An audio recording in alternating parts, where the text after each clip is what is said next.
बिस्मिल्लाहिर्रहमानिर्रहीम, अस्सलाम वालेकुम। आप देख रहे प्रोग्राम पब्लिक ओपिनियन और मैं हूं आपके साथ आपकी मेज़बान ज़रिया इरफान। तो जनाब, 6 सितंबर यौम दिफाए पाकिस्तान सिर्फ एक दिन का ही नाम नहीं बल्कि एक गयूर, जर्री और बहादुर कौम के जज्बे और हिम्मत व इस्तक़लाल की जीती जागती दास्तान का भी उन्वान है। यौम दिफा हमारे इस अज़्म की तजदीद का भी दिन है कि हम एक मजबूत कौम हैं और हम किसी भी दुश्मन कौम से डरेंगे नहीं, चाहे वो कितनी ही मजबूत क्यों ना हो। हमें बहैसियत कौम हमेशा ये याद रखने की ज़रूरत है कि अफवाज पाकिस्तान की सालमियत से ही हमारी बका है।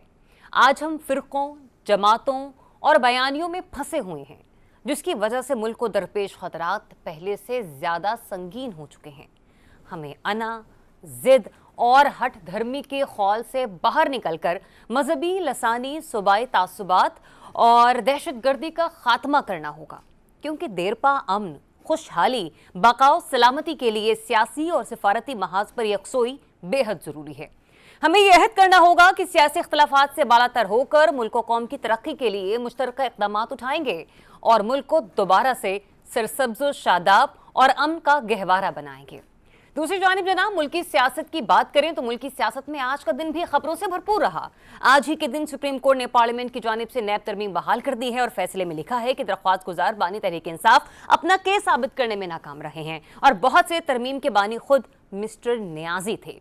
नैब तरमीम बहाल हो चुकी हैं, लिहाजा बहती गंगा में तमाम मारूफ सियासतदान हाथ मिलकर धोएंगे। इनमें शहबाज शरीफ, आसिफ अली जरदारी और खुद इस केस के दरख्वास्त गुजार बानी PTI खुद भी शामिल हैं, जिन्हें इन तरामीम से किसी हद तक तोशाखाना 2 और अल-कादिर ट्रस्ट केस में फ़ायदा मिल सकता है। आज ही कौमी असम्बली से इलेक्शन एक्ट तरमीमी बिल भी मंजूर करवा लिया गया है और इसके अलावा इस्लामाबाद में बगैर इजाज़त जलसे पर 3 साल कैद का बिल सेनेट के बाद कौमी असम्बली से भी मंजूर करवा लिया गया है। इन तमाम टॉपिक्स पर प्रोग्राम में हमें ज्वाइन करेंगे defence analyst brigadier retired Nawaz चले साहब। सर, बहुत शुक्रिया आपका वक्त देने के लिए। एंकर पर्सन तज्जियाकार सना मिर्जा साहिबा भी आज के प्रोग्राम में हमारे साथ शामिल गुफ्तगू होंगी और एंकर पर्सन तज्जियाकार अदनान हैदर भी हमें ज्वाइन कर रहे हैं। तो सबसे पहले बात कर लेते हैं 6 सितंबर के हवाले से। ब्रिगेडियर साहब, आपसे आगाज करूंगी। वो स्टेटमेंट में शामिल करना चाहती हूँ कि जिसका आगाज आज आर्मी चीफ ने आज के दिन की मुनासबत के हवाले से किया। उन्होंने कहा कि रवायती दहशत गर्दी के बरक्स डिजिटल दहशत गर्दी ज़्यादा खतरनाक है, ज़्यादा पेचीदा है हमारे मुल्क के लिए। मुल्क दुश्मन अनासिर और गैर मुल्की इदारों के इश्तराक ने डिजिटल दहशत गर्दी को मजीद पेचीदा बना दिया है। आज के दिन की अहमियत के हवाले से इस स्टेटमेंट को आप किस तरह से देख रहे हैं? थैंक यू वेरी मच जी, आपने मुझे मौका दिया। आज एक आर्म फोर्सेस का बड़ा अहम दिन है और आपके चैनल की वसातत में उस पर बात कर सकता हूँ। बिल्कुल, आर्मी चीफ की जो स्टेटमेंट है वो बड़ी परफेक्ट है, चूँकि अभी जो टाइम है इट इज़ हाइब्रिड वॉरफेयर का है और हाइब्रिड वॉरफेयर में इकोनॉमिक वॉरफेयर का है, हाइब्रिड वॉरफेयर का है। इसमें every element of the state जो है उसको एक जंग जैसी हालात जो है वो का सामना करना पड़ता है। बहरहाल, आज के दिन की वसातत से मैं 1965 के बारे में से, चूँकि हमारी यंगर जनरेशन जो है जी उनके लिए बेहतर होता है। बेसिकली 1965 की वॉर जो थी वो एक पॉलिटिकल प्रोसेस का हिस्सा था और जो कि 1948 से शुरू हुआ था। 1948 में और इस तमाम चीज़ों के जो बुनियाद थी वो मसला कश्मीर था। क्योंकि हमने 1948 में कश्मीर की वॉर लड़ी, फिर 1965 भी जो है I would call it A Kashmir war, because इसमें भी जो पॉलिटिकल ऑब्जेक्टिव्स जो थे वो कश्मीर थे। फिर खैर 71 was a different war game या वॉर थी और फिर 99 कारगिल भी जो है that was also related to Kashmir. तो 1965 आज के दिन के हवाले से 6 सितंबर को जो वॉर शुरू हुई उसकी जो बैकग्राउंड थी वो इस ऑपरेशंस के ये मुख्तलिफ पीरियड्स में हुई। ये जो कॉन्फ्लिक्ट है ये रन ऑफ कच्छ से शुरू हुआ जो अप्रैल 1965 में था। फिर इसके बाद एक ऑपरेशन जिब्राल्टर है जो कश्मीर में अप्रैल मई में लॉन्च किया गया। फिर एक ऑपरेशन ग्रैंड स्लैम है जो अगस्त में और जुलाई अगस्त में छम जोड़ियाँ सेक्टर में लॉन्च किया गया। और उसके बाद फिर 6 सितंबर को इंडिया ने अक्रॉस द इंटरनेशनल बॉर्डर जो है वो हमला किया और कुछ ऑलमोस्ट में है 17 डेज़ की बाद ये सीज़ फायर हुई। ऑपरेशन के लिहाज से इसमें जो 65 की वॉर एज स्पेसिफिक थी, इसमें 3 अहम सेक्टर्स थे। एक तो छाम जौड़ियाँ वाला था जो कि 65 की वॉर से पहले था। उसके बाद दूसरे जो 2 अहम सेक्टर थे, एक लाहौर था और एक सियालकोट था। लाहौर में इंडिया ने मिलिट्री टर्मिनोलॉजी में अपनी एक ऑक्सिलरी एफर्ट लॉन्च की और जिसको ब्लंट कर दिया गया, तो फिर उसने सियालकोट में मेन एफर्ट की लॉन्च की। बहरहाल ओवरऑल वॉर जो थी, ओवरऑल वॉर का रिजल्ट जो था, it was a stalemate. Both side did not achieve their strategic और पॉलिटिकल ऑब्जेक्टिव्स। बेसिकली जंगें क्यों लड़ी जाती है? जंगें हमेशा एक सियासी हदफ हासिल करने के लिए लड़ी जाती हैं। इसकी क्लासिक एग्जांपल जो है वो 1973 की अरब इजराइल वॉर है, जो अनवर सादात ने सुएज में क्रॉस की थी। वो वॉर जो है उसमें एक उसका पॉलिटिकल ऑब्जेक्टिव था कि सिनाई डेजर्ट को वापस लेना है और सुएज कैनाल को जो है वो खोलना है। तो ही अचीव्ड दैट। इसी तरह हमारी जितनी भी इंडिया से वॉर्स हैं या इंडिया ने जो हमारे साथ लड़ी हैं, वन वे और द अदर अनफॉर्चुनेटली उसमें दोनों साइडों ने अपने कोई पॉलिटिकल ऑब्जेक्टिव जो है वो हासिल नहीं किए। ठीक है, चलिए, ये तो आपने जरा तारीख का हवाला दिया और तो एक नक्शा खींचा है। सना साहिबा, मुझे ये बताइएगा, अभी जो ब्रिगेडियर साहब ने फरमाया कि जंगें जो हैं वो सियासी हदफ की अचीवमेंट के लिए लड़ी जाती हैं, तो मुल्क दुश्मन कुव्वतों से लड़ना अब कितना मुश्किल है माजी की निस्बत? और मैं फिर दोबारा से अपने पहले ही सवाल की तरफ आऊंगी कि जो स्टेटमेंट आज आर्मी चीफ की तरफ से दी गई डिजिटल दहशतगर्दी के हवाले से, तो मैं चाहूंगी कि आप अपना जवाब काइंडली उस पर फ्रेम करके जरा मुझे थोड़ा सा इस बारे में गाइड कर सकें। हिस्ट्री बहुत अच्छे तरीके से पता है और हमें ये भी पता है कि हमारी फौज ने और हमारी माजी की हुकूमतों ने किन मसाइल का सामना किया और कहाँ से गुजर के हम यहाँ तक पहुँचे हैं। लेकिन मुझे लगता है कि हम एक ऐसे दौर में दाखिल हो गए जिसमें मेरा ख्याल है कि हमें अपनी पॉलिसीज़ को, अपनी स्ट्रैटेजीज़ को किस तरीके से, किस डायरेक्शन में हम काम कर रहे हैं, इनको दोबारा से गौर करके दोबारा तरतीब देने की ज़रूरत है। हिस्ट्री अपनी जगह स्टैंड आउट करती है, आउटशाइन करती है, कुछ गलतियाँ भी हुई, लेकिन इस वक्त हम जिस फेज से गुजर रहे हैं, बैरूनी के साथ अंदरूनी महाज के ऊपर भी हमें बहुत से मसाइल का सामना है। सबसे बड़ा मसला एक स्ट्रेटेजिकली जो हमें दरपेश है वो ये है कि हम आपसी टूट फूट का शिकार हैं। अगर सियासी सिस्टम की बात करें तो सियासी सिस्टम में मसाइल हैं। अगर हम स्ट्रेटेजिकली बात करें, फोर्सेस के हवाले से बात करें, वहां अंदरूनी मसाइल कुछ और हैं। सियासी मैनिपुलेशन अलग अपनी जगह मौजूद है। फिर ये कि जो एक मफाद परस्ती का एक एलिमेंट है वो भी बहुत से सेक्टर्स में बखूबी पाया जाता है। तो मेरा ख्याल है ग्राउंड रियलिटी को अंडरस्टैंड करना चाहिए। अब मैं आती हूँ आपके स्टेटमेंट की तरफ, जो आपने डिजिटल दहशतगर्दी की बात की। देखिए, ये एक ऐसी टर्मिनोलॉजी है जो कि काफी सालों से इंट्रोड्यूस हुई थी, लेकिन पाकिस्तान में इसको समझने में बड़ी देर कर दी गई। जब हम डिजिटल टेररिज्म में बुरी तरीके से डूब गए, उसके बाद हमने रियलाइज किया कि हम कहां पर खड़े हैं, क्योंकि हम हमेशा डिफेंसिव पोजीशन में होते हैं। हमने कभी भी प्रोएक्टिवली कभी ये इनिशिएट नहीं किया कि अगर हमारे सामने कोई ऐसा फैक्टर मौजूद है जिससे हमें नुकसान पहुंच सकता है, तो बजाय इसके कि हम ऑफेंसिव हो, हम हमेशा डिफेंसिव मोड में चले जाते हैं कि जब तक सामने वाला वार नहीं करेगा हमने अपनी हिकमत अमली नहीं तरतीब देनी है। यही मसला डिजिटल टेररिज्म के हवाले से है। इसमें मेरा ख्याल है कि पाक फौज वो वाहिद इदारा है जिसने सबसे पहले खुलकर बात की कि डिजिटल टेररिज्म किस तरीके से पाकिस्तान को फोकस किया हुआ है, पाकिस्तान को टारगेट कर रहा है और इसके ऊपर काम करने की जरूरत है। अगर मैं थोड़ा सा इस पे क्रिटिसाइज करने की बड़े अदब के साथ मुझे अगर इजाजत दी जाए तो मैं ये बात करूंगी कि जो हमारी हुकूमतें हैं, जो हमारी पॉलिटिकल लीडरशिप है, वो तो आज तक डिजिटल टेररिज्म को समझ नहीं सके। उनको इसका तरीकाकार नहीं पता, उनको इसको काउंटर करने की स्ट्रैटेजी नहीं पता। ये तो आपकी अफवाज थी जिसको इस चीज की अंडरस्टैंडिंग पहले हुई और उन्होंने इसको समझने की कोशिश की, लेकिन ऑब्वियसली उनकी जो जॉब डिस्क्रिप्शन है, उनकी जो डोमेन है, उसमें ये उस तरीके से पूरा नहीं उतरता। फिर उसके बाद अगर आप ग्राउंड रियलिटी की बात करें, फिर बड़े अदब के साथ मैं ये कहूंगी कि मुझे ये कहने की इजाजत दी जाए कि आज हम जहां पर खड़े हैं उसमें सिक्योरिटी फोर्सेस का कसूर नहीं है। उसमें हमारी सियासी लीडरशिप के मसाइल का कसूर है। अगर आज बलूचिस्तान में डीस्टेबिलिटी है, अगर आज खैबर पख्तूनख्वा में डीस्टेबिलिटी है, टेररिज्म वहां ग्रास रूट लेवल के ऊपर खत्म नहीं हो सका, तो उसकी वजह यह है कि हम नेशनल एक्शन प्लान के ऊपर सही मायनों में एग्जीक्यूशन नहीं करवा सके। हम उन तमाम चीजों के ऊपर काम नहीं कर सके जो कि टेररिज्म को खत्म करने के लिए मौजूद थी। आपकी सिक्योरिटी फोर्सेज, आपके पुलिस एहलकारों, आपके पुलिस डिपार्टमेंट, आपके दीगर इंटेलिजेंस एजेंसीज ने कभी इससे इनकार नहीं किया कि टेररिज्म के हवाले से ग्राउंड रियलिटी को मद्देनजर रखते हुए ऑपरेशन कंडक्ट नहीं किए जाएं। मसला यह है कि आपके अंदर कंसिस्टेंसी मौजूद नहीं है। जो पॉलिसीज आप बनाते हैं उनके ऊपर आप अमल दरामद नहीं कर पाते। एक साल एक पॉलिसी होती है, दूसरे साल दूसरी पॉलिसी होती है। अगर वो कंटिन्यूटी मौजूद हो तो फिर मेरा ख्याल है कि हम इन तमाम चीजों को फोकस कर सकते लेकिन हैं। और सना, हमें आप जिन पॉलिसीज के हवाले से जिक्र करें ना कि हम पॉलिसीज का जो तसलसल है वो कायम करने में नाकाम रहते हैं, तो पॉलिसीज का जो तसलसल है स्पेशली दहशतगर्दी के खिलाफ अगर मैं बात करूं, तो आपको क्या लगता है ये अफवाज पाकिस्तान की डोमेन में आती हैं, ये वजारत दाखिला की डोमेन में आती हैं, वजारत दिफा की डोमेन में आती हैं? देखिए, ये हमें समझना पड़ेगा। मैंने आपको शुरू में ये बात कही थी कि इसमें सिक्योरिटी फोर्सेस का उतना कसूर नहीं होगा जितना कि सियासी लीडरशिप का है। मुझे ये बताएं कि अगर एक सिक्योरिटी प्लान मौजूद है, एक नेशनल एक्शन प्लान नामी एक मजाक किया गया था कौम के साथ, उन 14 नुकात में से कितने पॉइंट्स के ऊपर अमल दरामद हो सका? एक नेक्टा की बिल्डिंग बनाई गई जो कि इफेक्टिव ही नहीं हो सकी। वो नेक्टा की बिल्डिंग किसने इफेक्टिव करनी थी? हमें आज के दिन की मुनासबत से समझने की जरूरत है कि अगर 2 सूबों में मसाइल मौजूद हैं तो वो मसाइल क्यों हैं? जब मामला स्टेबिलिटी की तरफ जाता है तो वो डीस्टेबिलिटी पैदा करने की कोशिश क्यों की जाती है? वो पोरस बॉर्डर्स क्यों पाकिस्तान के इर्द गिर्द मौजूद हैं?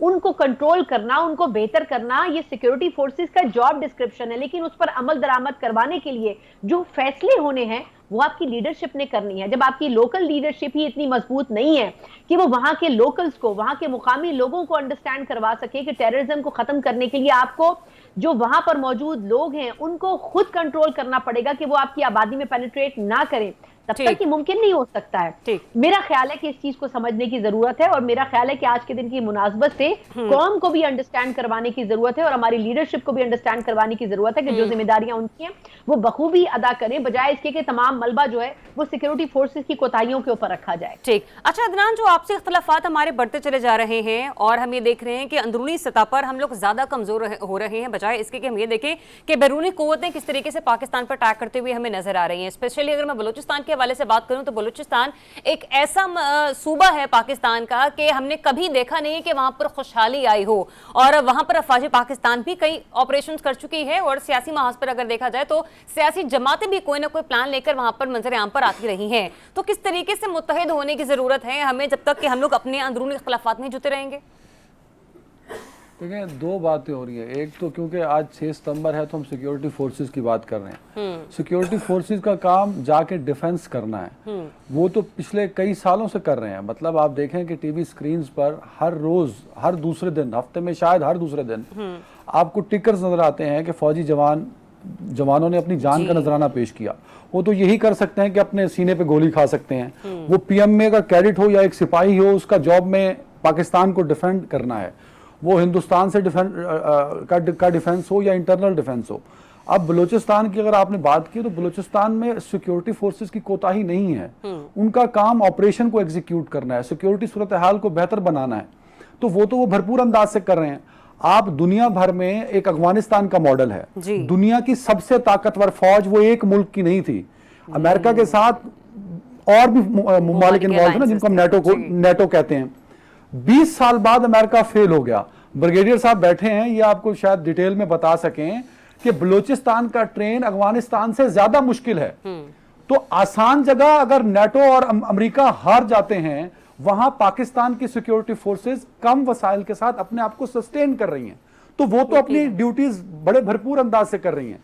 तो जो एक सियासी तबका है, अब मैं सियासतदानों पर तनकीद इसलिए नहीं करता कि हर कोई उन पर तनकीद करता है, पर मजबूरी ये है कि जो सियासी रोल प्ले होना चाहिए, वो वफाक में हो, वो बलूचिस्तान में हो, वो जिलाई सतह तक हो, वो हमारा सियासी तबका परफॉर्म करने में मुसलसल नाकाम रहा है। अच्छा अदनान, मेरा सवाल, हाँ, डिजिटल दहशतगर्दी की तरफ आते हैं, मेरे सवाल ले लीजिए। सुन लेना, मैं मेरा नहीं, आप उसके ऊपर जरूर जवाब दीजिए। मैं आपको बताता हूं ये पॉलिसी मेकर्स की औकात क्या है।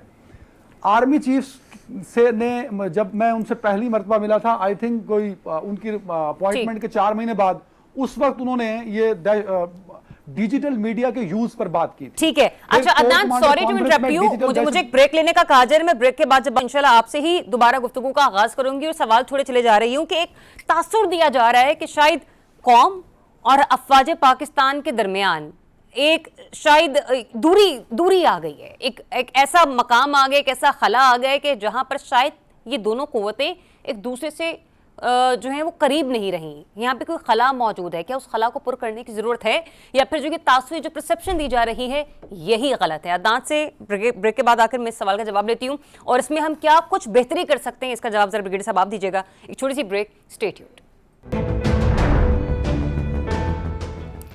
Welcome back once again. जनाब, ब्रेक पर जाने से पहले एक सवाल में छूट के गई थी, अदनान जरा उसका जवाब दे दीजिए कि जो तासुर पाया जा रहा है, ये शायद दिया जाता है कुछ लोगों की तरफ से कि अफवाज पाकिस्तान और कौम और अवाम के दरमियान दूरियां बढ़ गई हैं, क्या वाकई ऐसा है? देखिए मेरा तो ये मैं तो इससे बिल्कुल इख्तलाफ करता हूँ, क्योंकि ये तो परसेप्शन है ना, वो जो सोशल मीडिया यूज़ करते हैं जी। और सोशल मीडिया जो यूज़ करते हैं वो पाकिस्तान की आबादी का कितने परसेंट हैं? 25% होंगे। उस 25% का शायद 50% करता होगा, तो वो 50% अगर देखूं तो पूरे पाकिस्तान का 12.5% बनता है। उन 12.5% में से भी 50% आर्मी से इख्तलाफ नहीं रखते, तो सिर्फ एक 7% के ओपिनियन को हम पूरे मुल्क का ओपिनियन नहीं कह सकते। एक बात।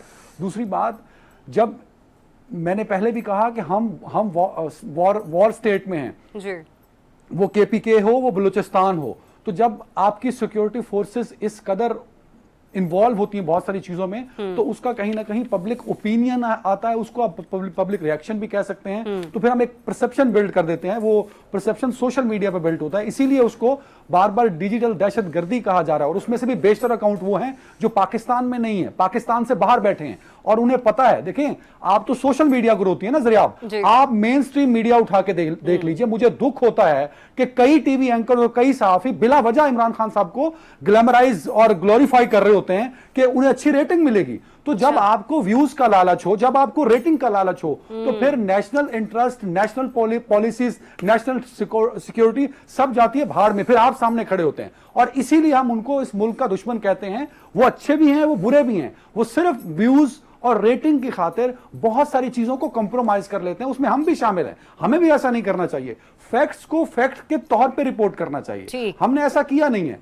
हमने फैक्ट्स को अपने हिसाब से पेश करना शुरू कर दिया। तो यही वजह लगती है कि हमें कि शायद बहुत सारे लोग या पूरा मुल्क कहीं फौज का मुखालिफ हो गया, तो ऐसा नहीं है। ठीक है, एक मतलब ये एक तासुर देने की कोशिश की जा रही है, लेकिन हकीकत इसके बिल्कुल बरक्स है। मैं नहीं मानता यार, मैं गलत हो सकता हूं, but this is my opinion. नहीं, मैं आप ही की ओपिनियन को लेकर भी आगे बढ़ रही थी। एनीवेज, अगले टॉपिक की तरफ बढ़ते हैं। आज हमने देखा कि सुप्रीम कोर्ट ने नैब तरमीम के हवाले से अपना फैसला सुना दिया है, और जो 5 रुकनी बेंच उसने फैसला सुना, जिसके बाद हमने देखा कि नैब तरमीम जो है वो बहाल कर दी गई हैं। लेकिन इन नैब तरमीम के बाद मैं ये कहूंगी कि विन विन सिचुएशन है इस वक्त मुल्क की तमाम बड़ी सियासी जमातों के लिए, जिसमें बशमूल पाकिस्तान तहरीक इंसाफ भी है। बैरिस्टर गौहर साहब ने आज मीडिया से गुफ्तगू की जब नैब का फैसला मंजर आम पर आया, तो उन्होंने कहा कि सुप्रीम कोर्ट के फैसले से जो है वो 190 मिलियन पाउंड केस नैब के दायरे इख्तियार से निकल चुका है। अल-कादर ट्रस्ट केस के हवाले से भी वो गुफ्तगू करते हुए हमें नजर आ रहे थे। ये एक सियासी मामला है, और यूं कह लीजिए कि इसमें हमें ये भी देखना है कि इसका फायदा किस किस को होगा, कौन कौन इसका बेनिफिशियरी होगा। ब्रिगेडियर साहब, आपको लगता है कि जो ये फैसला सामने आया है, इससे वाकई कहीं ना कहीं फायदा पाकिस्तान तहरीक इंसाफ को भी होने चला जा रहा है? अगर आप मुझे इजाज़त दें जी, तो हमारी पूरी कौम की ना priorities are misplaced, misplaced priorities हैं। मसलन आपका ये प्रोग्राम 6 सितंबर के हवाले से है, और अगर मैं अभी तक देखूं तो बहुत थोड़ी बात हुई है 6 सितंबर पे। तो जिस कौम की प्रायोरिटी, और ये प्रायोरिटी सिर्फ इंतहाई माजरत के साथ हमारे प्रोग्राम का पहला हिस्सा जो था वो 6 सितंबर के हवाले से था। हमारे प्रोग्राम का दूसरा हिस्सा जो है, वो कहते हैं थोड़ी सी तनकीद भी सुन लेनी चाहिए, क्योंकि 6 सितंबर के हवाले से प्रोग्राम में जब आप लोगों को बुलाते हैं तो you don't ask them the questions on कि सुप्रीम कोर्ट में क्या फैसला हुआ है और ये हुआ है, because you just have about 35 minutes on air. Anyhow, आपके क्वेश्चन से हटते हुए, क्योंकि मैं वो पॉलिटिकल क्वेश्चन पे जवाब नहीं दूंगा, पहली जो मैं बात करूंगा ना कि थोड़ी सी मैं परसेप्शन ठीक करना चाहता हूँ। एक परसेप्शन है कि यूनाइटेड स्टेट ऑफ अमेरिका जो है वो अफगानिस्तान में जंग हार गया था, और 95% पीपल लोग जो पाकिस्तान में ये ब्लेम करते हैं, और स्पेशली ये जो PTI वाले और बाकी भी सारे लोग हैं। देखें, माय सिंपल क्वेश्चन है, क्या United state of America Afghanistan को स्विट्ज़रलैंड बनाने आया था? अफगानी तो हैं ही ऐसे, और पहले भी ऐसे हैं, और उन्होंने विद 4000 अमेरिकन डेड उन्होंने पूरा अफगानिस्तान और पूरा मिडल ईस्ट और ये सारा तबाह बर्बाद कर दिया, and they have gone back. और यूनाइटेड स्टेट उसी तरह प्रोग्रेस कर रहा है। बेड़ा गर्क किसका हुआ है? पाकिस्तान का हुआ है। बेड़ा गर्क किसका हुआ है? इराक का हुआ है। बेड़ा गर्क किसका हुआ है? इजिप्ट का हुआ है। बेड़ा गर्क पाकिस्तान का हुआ है। तो ये थोड़ा सा ये प्रायोरिटी मिसप्लेस है। दूसरा ये है कि जो आपने क्वेश्चन पहले किया था इमरान खान की पॉपुलैरिटी का, उसकी है कल्ट फॉलोइंग, और लेट्स एक्सेप्ट इट कि उसकी कल्ट फॉलोइंग इस वक्त बहुत ज़्यादा है। और मीडिया में उसके जो हैं कल्ट फॉलोअर्स बहुत ज़्यादा है। अच्छा। हाँ, तो उसमें यह है कि हकीकत को जो है ना वो तस्लीम कर लेना चाहिए, बजाय इसके कि हम जो है ना उसको डिनाई करते रहें। मैं जो एक पॉइंट आज के आपने जो डिजिटल टेररिज्म की बात करें, what is digital terrorism? Basically it is a propaganda. पुराने ज़माने में पहली जंग अजीम से और उससे पहले भी जो पुरानी वॉर्स होती थी उनमें भी प्रोपोगंडा एक मेन इंस्ट्रूमेंट होता था।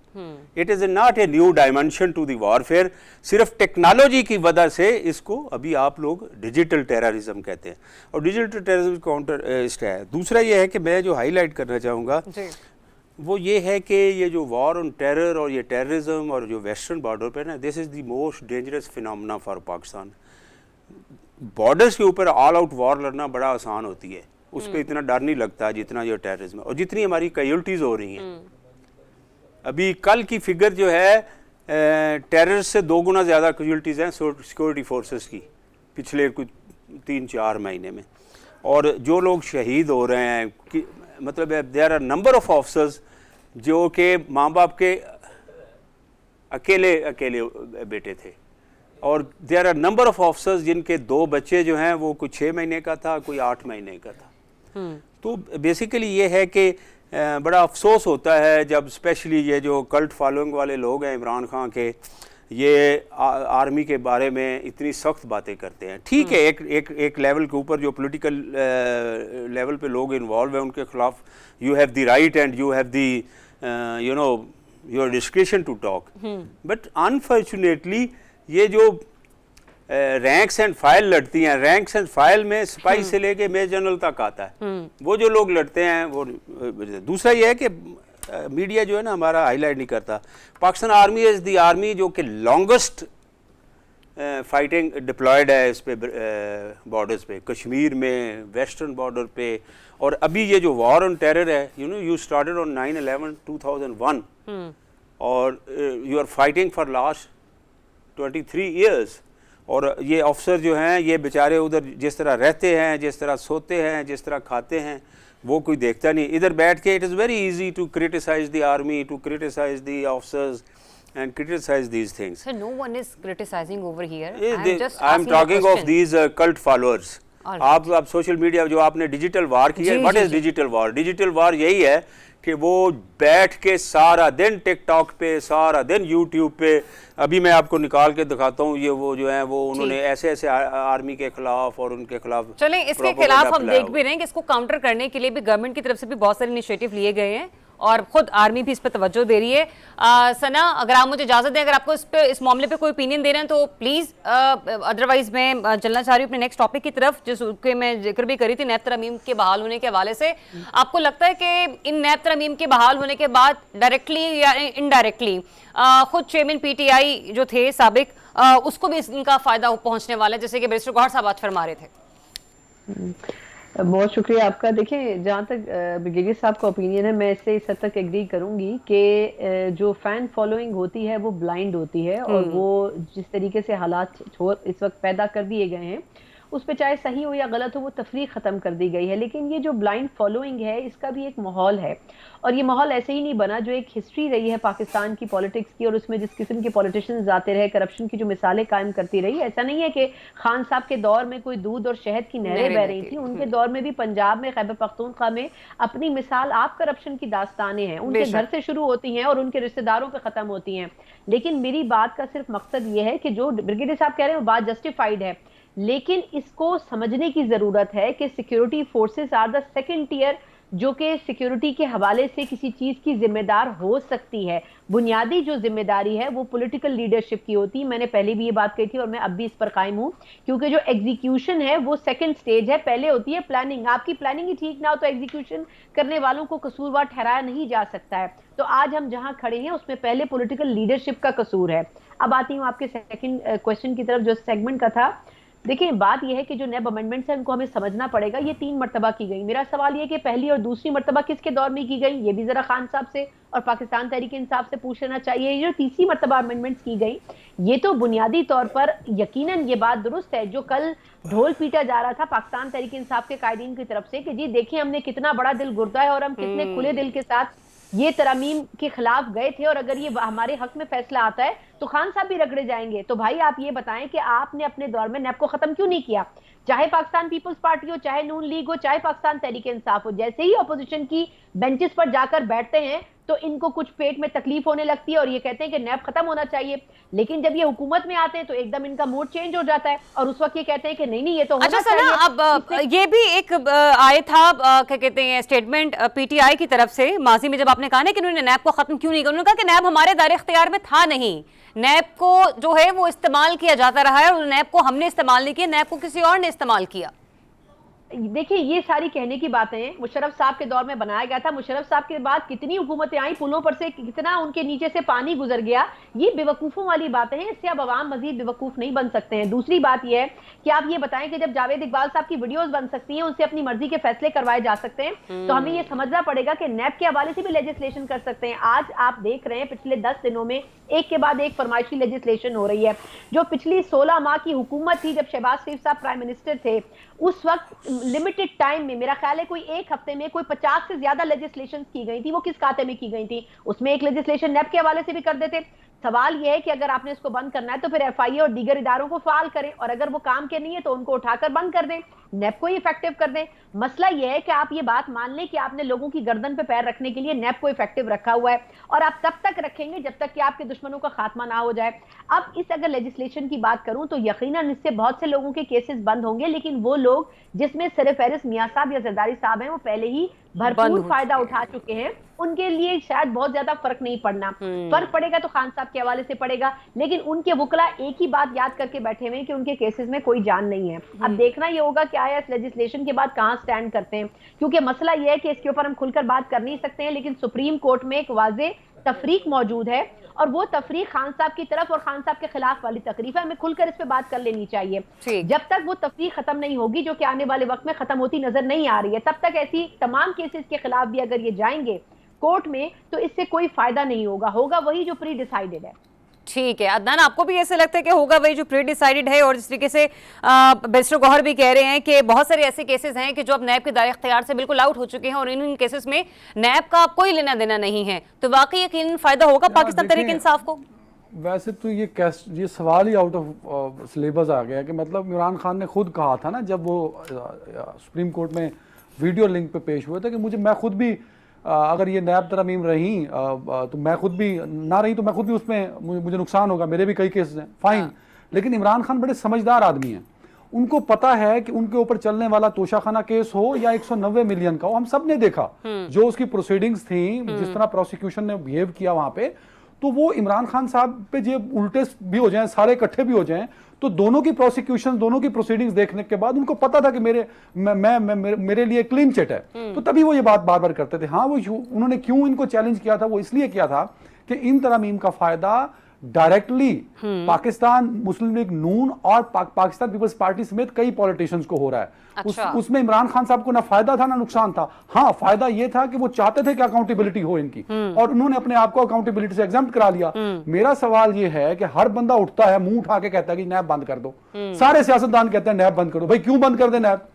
आप मामले लगते हैं इस मुल्क के, मतलब आप चोरी करें, आप डकैती करें, आप कहते हैं नैब बंद कर दो। भाई क्यों बंद करूं मैं नैब? नैब को स्ट्रेंथन करना आपका काम है। अदनान हैदर ने अगर वोट दिया है आपको, तो आपने अकाउंटेबिलिटी के लिए कानून साजी करनी है कि अपने आप को रिलीफ देने के लिए करनी है। ये वो सारा चोर टब्बर है जो कहता है कि इनको ना पकड़ा जाए और नैब खत्म हो जाना चाहिए। क्यों खत्म होना चाहिए? ये दुनिया का वाहिद मुल्क है जो अकाउंटेबिलिटी के इदारे को खत्म करने की बात करता है। मतलब आप बताएं ना कि 200 मुल्क हैं इस दुनिया के अंदर, क्या किसी मुल्क में ये किसी सियासतदान ने खड़े होकर कहा कि मेरा फलां इदारा है वो अकाउंटेबिलिटी पे काम करता है, उसको स्ट्रेंथन न किया जाए, उसको खत्म कर दिया जाए? तो ये सारे लोग जो हैं वो सिर्फ और सिर्फ अपने मफाद की खातिर इस मुल्क में चलने वाले अकाउंटेबिलिटी के सिस्टम को बेहतर करने की बजाय सिर्फ खत्म करना चाहते हैं। यस, ये जो चैलेंज किया था इन अमेंडमेंट को पाकिस्तान तहरीक इंसाफ ने, लाख इख्तलाफ सही उनसे, वो उनका वो इमरान खान साहब उसमें फेयर थे कि यार अकाउंटेबिलिटी कहीं ना कहीं तो होनी चाहिए ना। उसमें भले मैं भी रगड़ा जाऊं, लेकिन इमरान खान को पता था कि 190 मिलियन में जिस तरह की प्रोसीडिंग्स हुई या तोशाखाना में जिस तरह की प्रोसिक्यूशन हुई है, उसमें तो मेरी तो क्लीन चिट है, इनको तो मिला कुछ नहीं। हाँ, ये सारे लोग खड़े हो गए कि यार ये तरमीम आ जाए तो उसके बाद हमारे कई जो ऐब हैं वो छुप जाएंगे। अब मामला ये है कि इन नैब तरमीम का पॉलिटिकल इंपैक्ट क्या आया। पॉलिटिकल इंपैक्ट ये आया है जो मैं बतौर सहाफी समझ सकता हूं, वो ये है कि इमरान खान साहब को जो मिलिट्री कस्टडी में लिए जाने का खदशा है, खदशा है, उनके ऊपर जो दीगर केसेस हैं 9 मई के हवाले से, जिसमें मिलिट्री कोर्ट्स में उनके ऊपर केसेस चल रहे हैं, उस तरफ उनके जाने का जो रास्ता था वो साफ भी हो गया और फास्ट ट्रैक हो गया है, क्योंकि अब इमरान खान साहब को इन तरमीम के बाद जेल में रखना मुश्किल हो जाएगा। उनको आपको या तो 9 मई में लेके जाना है, या आपको जनरल फैज हमीद की गिरफ्तारी के बाद जो डिप्टी सुपरिटेंडेंट जेल अकरम हैं उनकी गिरफ्तारी, क्योंकि कहा यह जा रहा है, बड़ी जराए जो है बार बार ये दावा कर रहे हैं कि अकरम